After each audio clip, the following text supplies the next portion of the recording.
E outra coisa, né, cara? É que assim, o Peck não deveria ter tocado a bola na direita. Agora, o Fábio, o Vasco não fez gol esse campeonato de fora da área, eu acho. Vocês lembram de algum gol do Vasco de fora da área? Não, do Payet contra o Fortaleza foi de fora da área. Não, foi na área, foi dentro da área. Não, na entrada da área. Na entrada da área. Ele domina, com a abre esquerda? um pouquinho para a esquerda e bate por fora dos dois, então tirando o goleiro. Mas ele não chuta pro gol. Sabe o que é pior dos números? Eu acabei de fazer um vídeo subir no canal. Dos 40 gols que o Vasco sofreu, 18, quase 50%, 42%, quase 43%, foram depois dos 40 minutos de jogo, seja no primeiro, seja no segundo tempo. Isso mostra que a desatenção, falta de preparo físico, aí já começa a não pensar, já a perna já não responde, cabeça também não. Eu não sei. Porque não foi só com o Ramon Dias que isso aconteceu como ontem. Isso também já acontecia com o próprio Maurício Barbieri. Agora, o Eri, a única questão que eu vejo nesse passe do Peck é que ele espeta demais para o Verratti. Ele não rola para passar. Então, a minha sensação foi ele botou para o Verratti ser um ponta e voltar nele, para ele meter para o gol. Aí eu acho que se isso foi o pensamento dele, foi o mesmo pensamento errado que ele teve no clássico com o Flamengo, em que o Paulinho dá nele, entra na área para receber e chuta direito um peteleco para o Rossi defender. Assim, aí, porra, um amigo mandou para mim assim, mas ele tomou esporro do Verratti no último jogo. Pô, então agora tá ferrado, porque ele tomou do Payet. E agora, vai tocar a bola para quem? No próximo jogo, ok. Não tem Verratti, não tem Payet. Porra, ô Edmundo, se tomar esporro, o cara tem que dar a bola, ferrou, meu irmão. Se dois derem esporro, ele vai bugar na próxima jogada. Como é que a gente falava antigamente? Quem pede tem preferência, quem desloca tem preferência. Quem pede recebe, quem desloca tem a preferência. Então, assim, Fábio, eu falo muito... Foi dentro da área, Fábio. Eu falo muito... Pô, tá em cima da linha. Não, tudo bem. Esse cara foi... Não, porque eu tava vendo uma matéria que o Vasco não fez gol de fora da área nesse Campeonato Brasileiro. Tá, você ganhou o bônus. Não é isso. É que eu tô falando que é um absurdo. Merda que a gente quer te dar, pô. Eu falo muito, Fábio, que o Peck tem sido auxiliar de lateral, né? Ele corre atrás do lateral esquerdo para ficar ali próximo do... Corre atrás dos laterais do time adversário para ficar próximo dos laterais do time dele. E aí, quando ele chega lá na frente, ele não sabe o que fazer, porque aquela situação acontece pouco. E eu concordo com você, são duas decisões erradas. Quando era para ele passar, no jogo contra o Flamengo, ele chutou. E nessa que talvez fosse até melhor ele chutar do que passar. Porque quando ele abre, ele dá o passe mais longo para o Verratti, se era essa a intenção, né, de receber de volta, ele passa para o cara que tem menos qualidade técnica. Né? Aconteceu pelo menos umas 2, 3 vezes ontem. O Verratti errou o cruzamento, porque ele é o cara da finalização, e principalmente de cabeça, embora ontem tenha feito o gol com os pés. Cara, eu não sei o que dizer, porque tudo é achismo. A única certeza, na minha modesta opinião, que o Vasco perdeu uma chance gigantesca de sair com os 3 pontos e pegar confiança, porque a gente veio discutindo agora no carro, eu e o Eri. Falei, Eri, péssimo o Cuiabá ter ganho do líder Botafogo, fora de casa, porque agora eles vão estar cheios de confiança. Agora, não, achei que foi ótimo, porque eles vão jogar mais relaxado lá, o Vasco pode se aproveitar. Mas acho que confiança acontece mais do que o relaxamento, porque o campeonato deles é sensacional. É sensacional. É um time que investiu pouco, mas investiu bem, né? Contratando jogadores que chegaram lá e estão dando conta do recado, estão correndo. Eu vi o jogo ontem contra o Botafogo, a entrega foi gigantesca. O Botafogo não merecia ter perdido o jogo. Mas, na verdade, o Cuiabá mereceu ganhar, porque marca forte, sai forte no contra-ataque e tem bons jogadores, bons finalizadores. O que eu quis dizer para o Edmundo no caminho é que é o seguinte, ganhar do Botafogo, em Cuiabá ganhar do Botafogo, ganhar do líder, é um esforço sobrenatural. É correr atrás absurdamente para essa vitória. Jogar contra o Vasco em casa pode relaxar um pouco. Não é que seja fácil ganhar do Vasco. Jamais vou falar isso. Mas É mais difícil ganhar do Botafogo na casa do Botafogo do que ganhar o Vasco em casa ou não? Então se você se dedica muito mais, você corre muito mais, até porque você vai ser muito mais aplaudido. Claro que perder em casa ninguém quer, nunca. Mas o Vasco vai jogar contra um time que não tem que ganhar porque o último jogo ele perdeu. É o contrário do Vasco. O Vasco vai com um sentimento de derrota contra o Cuiabá. Então tem que jogar o que não jogou contra o Goiás. Tem que jogar lá, em Cuiabá, que é seco, é quente, tem que jogar lá o que não jogou contra o Goiás. Foi só isso. Mas, na verdade, o que a gente quer é sempre encontrar um motivo, uma desculpa para a gente ganhar. Já que a gente não está ganhando na bola, a gente tem que inventar. Nós, torcedores, a gente tem que inventar. Não, mas se o Deivinho, por exemplo, o Deivinho, se eu estou jogando, eu falei isso para ele, se eu estou jogando no Vasco, eu chego para o Deivinho e falo assim, irmão, tá sabendo, né? Ele vai falar o quê? Teu contrato já está praticamente pronto. É só ficar na Série A, né? Então não deixa essa merda cair, porque é o seguinte, você com a gente, porra, irmão, e pronto, sai de perto dele. Aí vem o outro, fala, vai lá, o Fábio fala, Deivinho, tudo bem, tudo bom. O Ed já falou, né? Hã? Só combina. se fala nisso no Vasco. Só se fala nisso lá. Entendeu? Fala em outra coisa, né, Fábio? A gente tem que arrumar um monte de coisinhas. Deivinho é Vascão. É nosso, Tem que ser pô. malandro. Aí vai lá o Gui e fala assim, você eu não esquento nem a cabeça, que tu é nosso. Pronto. Pronto. Tá tudo certo. E pode contaminar ele. Aí o Edmundo vai lá e fala, é o seguinte, já tá tudo certo. É só ficar na Série A. Aí tu acabou. Quer 10, eu vou para 7. Tu quer 10, eu vou para 7. Por quê? Porque, na verdade, gente, a gente tem que brincar com a situação que nós estamos passando, porque, eu sou muito otimista. Mas o jogo de ontem me deixou extremamente pessimista.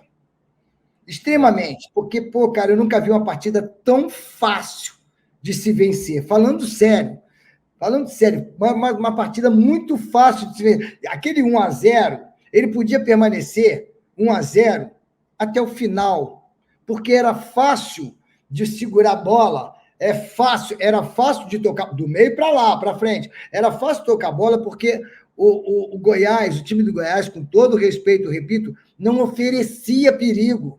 Eram lampejos de perigo. Já tinha acabado o jogo, já estava no acréscimo. Acréscimo, será que ninguém fala? Oi, acréscimo. Toca, e dificuldade para fora. Dificuldade, dá um bicão lá. É a malandragem que o Edmundo tinha falado. Faltou a experiência da malandragem.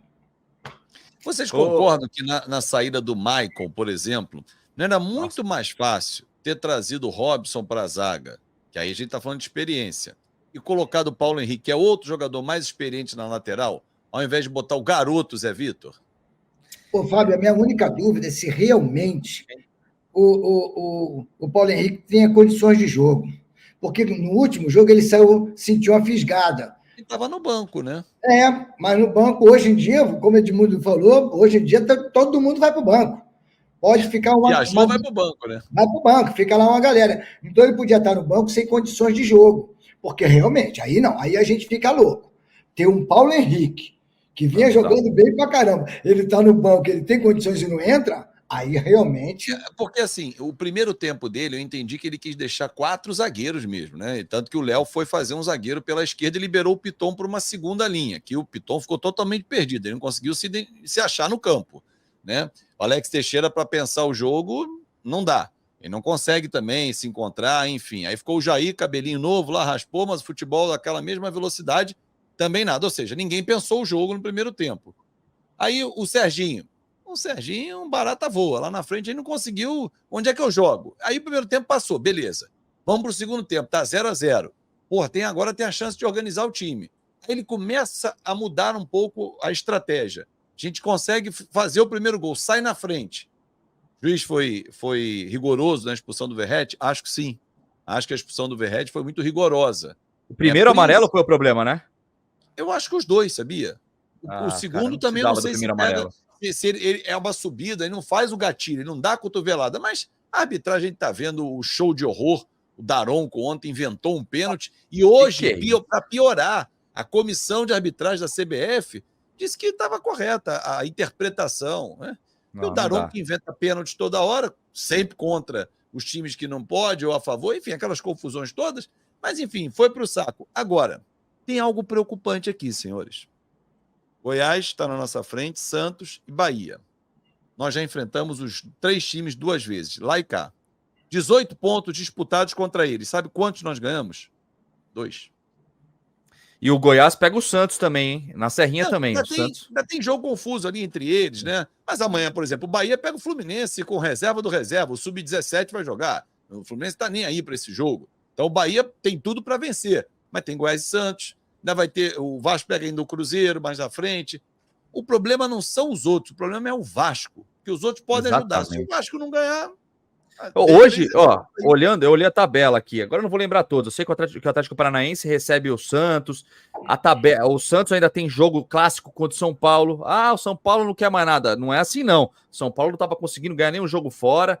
Também precisa para ganhar moral. E tem bastante jogo difícil. Para mim, a tabela do Santos e do Bahia são muito mais difíceis do que do Vasco. Mas é o que você falou, depende mais do Vasco. Ô, Edmundo, mas por exemplo, cara, você não acha que o Verratti foi meio juvenil na hora de subir ali e deixar o braço? Eu achei que valeu, foi para amarelo mesmo o lance. Mas, pô, no momento daquele do jogo, ele sabendo da importância que ele tem para a equipe, experiente, 35 anos, não foi um pouco juvenil, cara? Se o cara é juvenil com 35 anos, ferrou. Eu acho que ele é voluntarioso. Eu nunca fui técnico, mas eu fui atacante.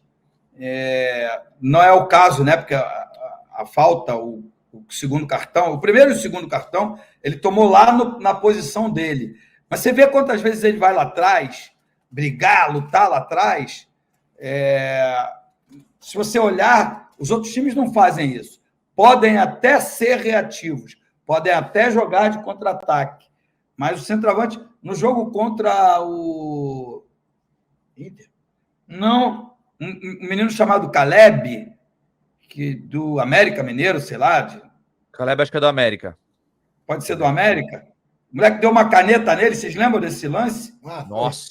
Foi. Caleb, América Mineiro. Lá na Fortaleza. Ele veio ajudar Fortaleza. Então, eu acho que ele é voluntarioso demais.